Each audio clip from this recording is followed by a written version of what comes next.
Այն ծրագրերի էական ակտիվացումը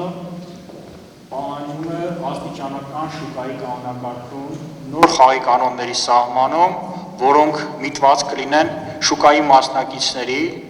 այսինքն ներդրողների, սպառողների եւ համապատասխան հսկողական եւ վերահսկողական մեխանիզմներով օժտված հանրային իշխանական մարմինների գործիքակազմերի ընդլայնմանը, հավասարակշռմանը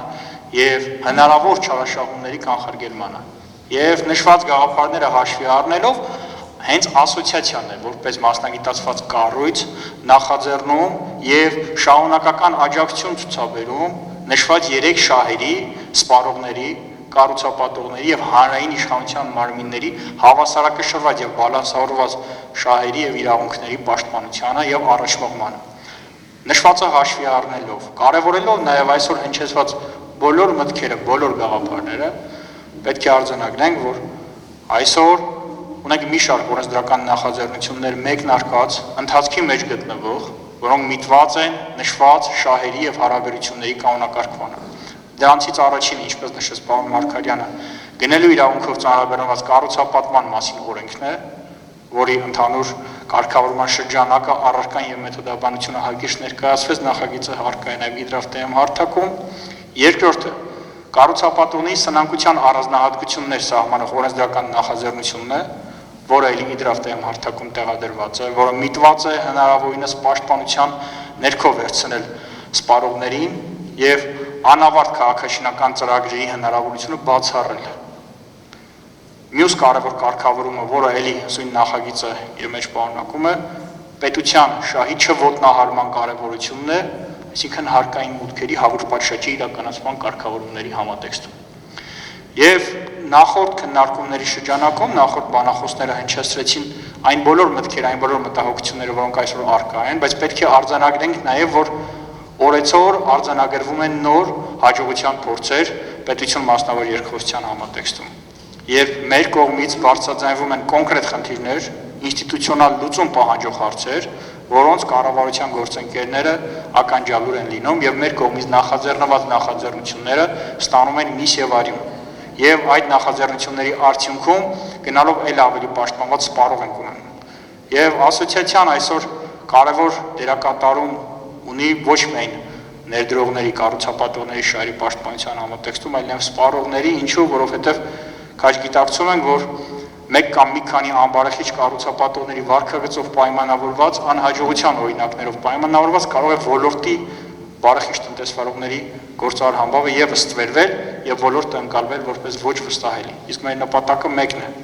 այս 3 շահերի հավասարակշռված պաշտպանությունը։ Եվ անհրաժեշտ է, որ շուկան այո լինի կանոնակարգված։ Եվ շուկայի կանոնակարգմանն է միտված նաև այսօր մեր կողմից կառավարության եւ կենտրոնական բանկի եւ ապահովագրողների միության հետ իրականացվող նոր արշավներից մեկը, որը ցանկանում եմ այս հարթակը օգտագործելով բարձրաձայնել, խոսքը վերաբերում է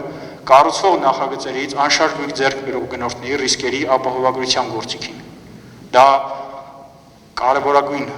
նորամուծություն կարող է հանդիսանալ, որը միտված է կրկին պաշտպանել սպառողների շահերը։ Եվ պետությունը հանձնարարություն է ստանձնում, քննարկումների փուլում ենք այժմ գտնվում, որոշակի սուբսիդավորման մեխանիզմներով խրախուսել կառուցապատողներին մուտք գործել ապահովագրության դաշտ եւ ապահովագրության գործիքի միջոցով իրականացնել բնակարանների վաճառք, խոսքը վերաբերում է գնորդի վճարած կանխավճարային գումարների յետվերադարձի ռիսկի ապահովագրությանը։ Եվ սա ողջունվեց նաև կառավարության կողմից մեր այս նախաձեռնությունը եւ այժմ այդ խրախուսական գործիքակազմերի մշակումը ակտիվ փուլում է գտնվում։ Ինչ վերաբերում է նախորդի վելի հնչեցված մտքերին, հատուկ հաշվի կարգավորումների հետ կապված եւ այլն, այո, այսօր ունենք մի իրավիճակ, որ առնվազն 50%-ով հատուկ հաշվի գումարները ապահովագրված են, մուտք գումարները, բայց ելի սնանկության վարույթում գնորդները կհայտնվեն քաշքշուկների փուլում եւ այդ ամենը հաշվի առնելով էլ հենց այս երկու երկարևոր նախաձեռնությունները այսօր առաջ են մղում։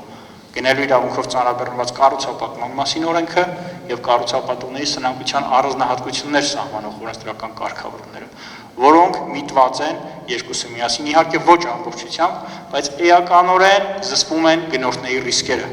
էականորեն կարգավորում են կառուցապատողների բիզնես վարքագիծը, էականորեն կարգավորում են հանրային իշխանության կողմից օբյեկտիվ եւ արդարացի վարչահարություն իրականացնելու հնարավոր մեխանիզմները։ Եվ այսօր իհարկե կառուցապատողները շատ են դժգոհում հանրային իշխանության վարչահայության կողմից, հանրային իշխանության մարմինների կողմից իրականացվող վարչահայության անարդյունավետությունից, բայց պետք է հանուն ազնվությամբ հաստատենք նաև որոշակի ձեռքբերումներ, որոնց թվում է Ուրբան Գովեհ համակարգի միջոցով քաղաքաշինական թույլտվությունների ստացման գործընթացը, որը իհարկե կատարյալ չէ, սակայն աստիճանաբար փորձ է արվում թվային մեխանիզմներով բացառել անհիմն վարչահարական մեխանիզմները։ Պետք է ժամանակ դրա համար։ Եվ մենք որպես ասոցիացիա շատ ենք կարևորում 3 շահերի հավասարակշռված պաշտպանությունը եւ այդ նպատակով իրականացնում ենք նաեւ անիմացիոն իրազեկման արշավներ։ Ինչին պետք է ուշադրություն դարձնեն սպառողները կառուցապատող ընտրելիս, ինչին պետք է ուշադրություն դարձնեն կառուցապատող ընտրելուց հետո պայմանագրային փուլում, ինչին պետք է ուշադրություն դարձնեն պայմանագիրը կնքելուց հետո հարաբերություններում եւ այսպես շարունակ։ Այս ամենը միտված է ունենալու թափանցիկ շուկա, շուկայում բարձր իրավագիտակցությամբ սպառողների շրջանակ։ Եվ այսօր քաչ հասկանում ենք, որ մեր հայրենական շուկան միայն ազգային սպառողների համար չպետք է լինի։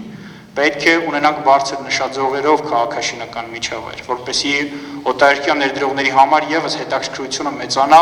հայրենական քաղաքաշինական շուկայում ներդրումներ կատարելու համատեքստում։ Եվ դրա համար շատ կարևոր է օրենսդրական դաշտի հնարավորինս կանոնակարգումը, օրենսդրական դաշտի հնարավորինս բարձր մակարդակի հասցումը։ Եվ այդ համատեքստում շատ կարևոր է նաև իրավաբան հանրույթի դերակատարումը, որ իրավաբան հանրույթը, փաստաբանների հանրույթը իրենց ներդրումը ունենան մասնագիտական գիտելիքներով, իրենց ներդրումը ունենան իրավական աջակցության ֆորմատներով եւ իրենց ներդրումը ունենան սպառողների հետ հարաբերությունների ֆորմատով, որպեսզի կարողանանք ինստիտուցիոնալ հարթակը ել ավելի կարևորել, ել ավելի արժևորել եւ ել ավելի բարելավել։ Եվ չմոռանանք նաեւ, որ եթե զուտ էլի թվերի ֆորմատ կանք, միայն մի քանի թվային ցուցանիշ հնչեցնեմ, երկրի հնարայում քաղաքաշինությունը լայն առումով եւ կառուցապատումը նեղ առումով ապահովում են 1/5, 20-21%-ի մասին է խոսքը։ Երևան համայնքի սեփական եկամուտներ բյուջեի մեջ 2024 թվականի ամփոփված ցուցանիշներով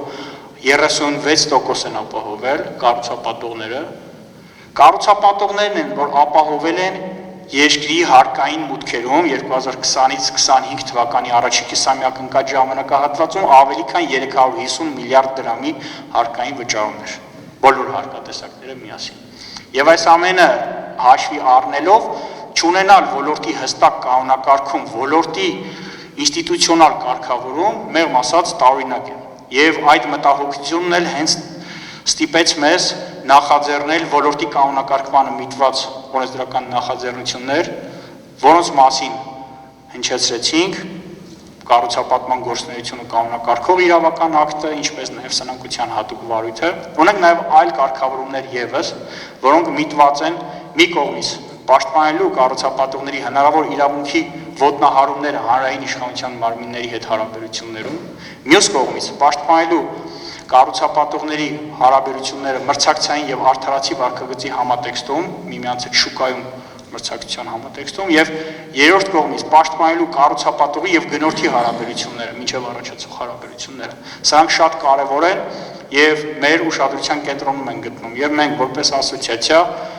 ողջունում ենք նմանատիպ քննարկումները, որովհետեւ նման քննարկումների արդյունքում է, որ այո,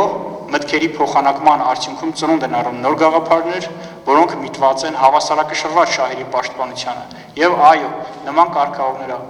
անհրաժեշտ են, նման կարգավորները ուշացած են, սակայն պետք է նայենք հեռանկարային ֆորմատով։ Իսկ առաջիկա տասնամյակի ընթացքում երկրի ներդրումային միջավայրում տեմպերը ել ավելի մեծացնելու ուղղությամբ քաղաքաշինական ծրագրերի շարունակությունը ապահովելու եւ